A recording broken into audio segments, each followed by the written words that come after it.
Welcome to Democracy Now!, democracynow.org, the War and Peace Report. I'm Amy Goodman. It's Election Day in the United States, where an estimated $4 billion has been spent on the most expensive midterms in U.S. history. Despite the record spending, voter turnout is expected to hit one of its lowest levels in years.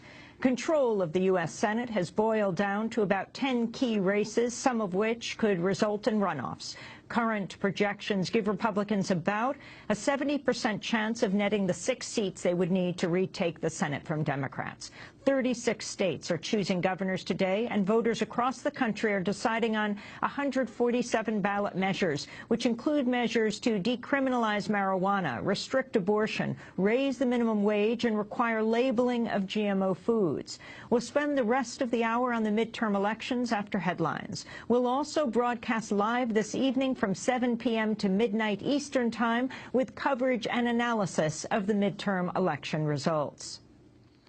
U.S. drone strikes have killed at least 10 people in central Yemen. Agence France-Presse said at least 20 people were killed in the overnight strikes targeting militants near Rada. Reuters put the toll at 10, but said 10 more people were killed in clashes between the targeted militant group Ansar al-Sharia and Shiite Houthi rebels.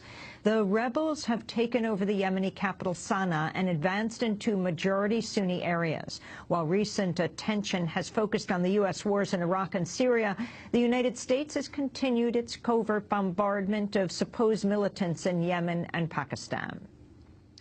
An independent human rights probe in Liberia has faulted security forces for opening fire on protesters opposing an Ebola quarantine, killing a 15-year-old boy. The report obtained by the New York Times found Liberian forces acted with, quote, complete disregard for human life. In Sierra Leone, another doctor has died of Ebola. Dr. Godfrey George is the 5th doctor to die of the virus in Sierra Leone since the outbreak began. More than 500 health workers have contracted Ebola in all the countries impacted, including the United States. Just over half of them have died. In the U.S., state officials continue to impose restrictions on health workers who've treated patients in West Africa. In Louisiana, officials told health workers who have recently been in the hardest-hit countries not to attend a tropical medicine conference this week, saying, quote, we see no utility in you traveling to New Orleans to simply be confined to your room. Researchers say the move will hinder progress at the conference on fighting Ebola. At least 24 migrants have drowned after a boat carrying them from Turkey toward Romania sank in the Black Sea. A number of people remain missing. The Obama administration's condemned regional polls in eastern Ukraine, which elected pro-Russian separatist leaders. Russia's recognized Sunday's elections, while Ukraine's president has threatened to scrap an autonomy deal for the eastern regions of Donetsk and Luhansk. U.S. State Department spokesperson Jen Psaki said European countries have joined the U.S. in rejecting the poll. The United States deplores and does not recognize yesterday's so-called separatist elections in eastern Ukraine, nor do we recognize any of the leaders chosen in this illegal vote. We also welcome statements from the European Union, United Nations, France, Germany, and others rejecting these illegal and illegitimate actions. The U.S. Air Force has fired 2 more commanders in charge of its nuclear arsenal. Colonel Carl Jones was second in command of the 90th Missile Wing at F.E. Warren Air Force Base in Wyoming, which operates a third of the force's Minuteman III intercontinental ballistic missiles. According to the Associated Press, Jones was fired for 4 separate transgressions, including one described as shocking. In the most recent case, he was accused of banging on the counter and shouting profanity at a volunteer-run thrift shop. Meanwhile, at the 91st Missile Wing at Minot Air Force Base in North Dakota, which oversees another third of the force's Minuteman missiles, Lieutenant Colonel Jimmy Keith Brown was fired for discrimination after he, quote, made statements to subordinates that created a perception within his squadron that pregnancy would negatively affect a woman's career. Another commander at Minot has been disciplined. The news follows a cheating scandal at a base in Montana earlier this year and last year's firing of the commander in charge of the entire intercontinental ballistic missile force for drunken misbehavior in Russia.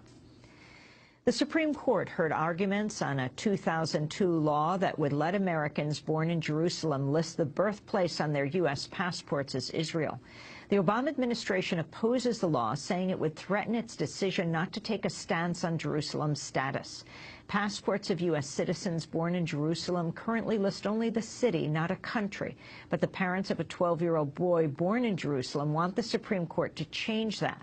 While Israel's occupied East Jerusalem since 1967, Palestinians claim it as the capital of any future Palestinian state. The Supreme Court hearing came as Israel advanced plans to build 500 new illegal settlement homes in East Jerusalem. UN Secretary-General Ban Ki-moon says he'll launch a probe into reports that Britain spied on fellow governments at global climate summits in 2009 and 2010. A document released by NSA whistleblower Edward Snowden revealed a spy from the British intelligence agency GCHQ embedded with the British climate delegation. The news comes as negotiators meet in Venezuela ahead of the upcoming climate summit in Lima, Peru next month. Last year, documents from Snowden showed the U.S. National Security Agency spied on foreign governments before and during the 2009 UN Climate Summit in Copenhagen.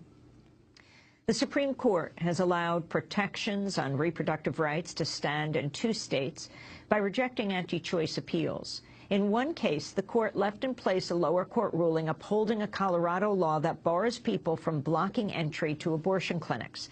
In the second case, the court let stand a ruling which reinstated part of a New York City law requiring so-called crisis pregnancy centers to say whether they have a licensed medical provider on site. Crisis pregnancy centers often appear like medical facilities, but their goal is to deter people from abortion.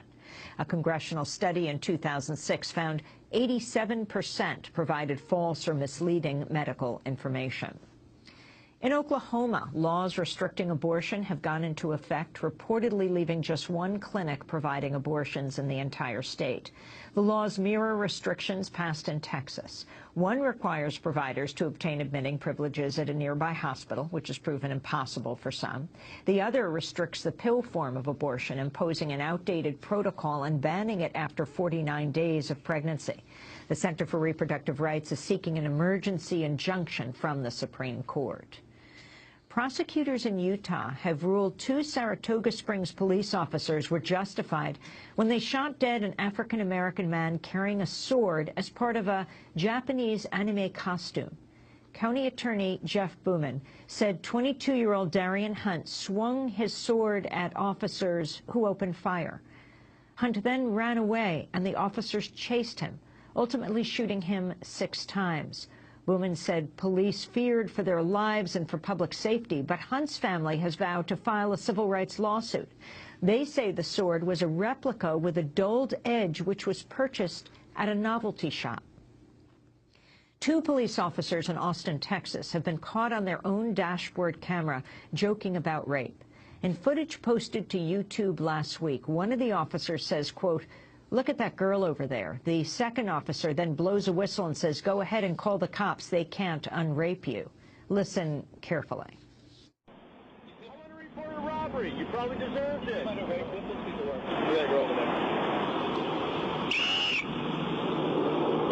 Go ahead, call the cops. They can't unrape you. Turn your camera off. They can't unrape you. The officers have been identified as Mark Little and Michael Castillo. The Austin Police Department says it's launched an internal investigation and issued a, quote, heartfelt apology to all victims of sexual assault. New York City's agreed to pay about $2 million to the family of a homeless veteran who died after being left unattended for hours in a sweltering jail cell at Rikers Island. Jerome Murdo died in February after temperatures in his cell topped 100 degrees. He'd been arrested a week earlier for trying to sleep in a stairwell at a public housing project where he'd sought shelter from the cold. He'd been unable to pay $2,500 for bail for his release. Former CIA analyst Ray McGovern's recovering from what he described as a brutal arrest by New York City police after he tried to attend a speech by former CIA director and retired Army General David Petraeus. McGovern says he had a ticket to the event late last week, but was told by security at the 92nd Street Y in Manhattan that he was not welcome. He told RT he was already suffering from an injured shoulder, and police caused him to scream in pain as they tried to force his wrists behind his back. McGovern was held overnight in a jail cell and did not get to ask Petraeus the question he'd planned.